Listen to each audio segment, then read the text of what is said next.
અરવલ્લી જિલ્લાના મેઘરજ તાલુકાના વલુણા ગામની રહેવાસી ઇન્દુબેન ચંદુભાઈ લાલજીભાઈ ક્લાસવાએ મેઘરજ પોલીસ પર બેદરકારી અને નિષ્ક્રિયતાના ગંભીર આક્ષેપો લગાવ્યા છે। જી હા, તેમણે જણાવ્યું કે જમીન વિવાદને લઈને ખાતા નંબર 322ની જમીન બાદ જવા દેવામાં આવતું નથી અને રતિલાલ ચંદુભાઈ ક્લાસવા સહિત 7 જેટલા લોકો દ્વારા દબાણ કરવામાં આવ્યું છે। આ મામલે તેમણે 4 જૂન 2026ના રોજ મેઘરજ પોલીસ સ્ટેશનમાં લેખિત અરજી આપી હતી અને અરજીની નોંધ પણ કરવામાં આવી હતી, છતાં આજ દિન સુધી કોઈ કાયદાકીય પગલાં લેવામાં આવ્યા નથી। ઇન્દુબેનનો આક્ષેપ છે કે અનેક વખત પોલીસ સ્ટેશનના ધક્કા ખાવા છતાં પોલીસ ગંભીરતા દાખવી રહી નથી, જેના કારણે લોકોમાં પણ અસંતોષ જોવા મળી રહ્યો છે। તેમણે સમગ્ર મામલે ઉચ્ચ પોલીસ અધિકારીઓ સમક્ષ નિષ્પક્ષ તપાસ કરીને જવાબદારો પોલીસ કર્મચારીઓ સામે કડક કાર્યવાહી કરવાની માંગ કરી છે।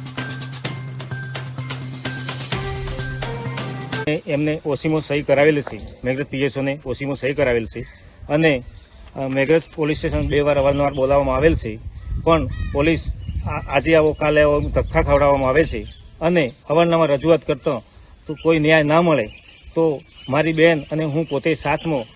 અરવલ્લી એસપી કચેરી જવા માટે અમે સાહેબશ્રીને ભલામણ કરીશું અને યોગ્ય ન્યાય મળે તે માટે અમે એસપી સાહેબની બી રજૂઆત કરવાના જવાના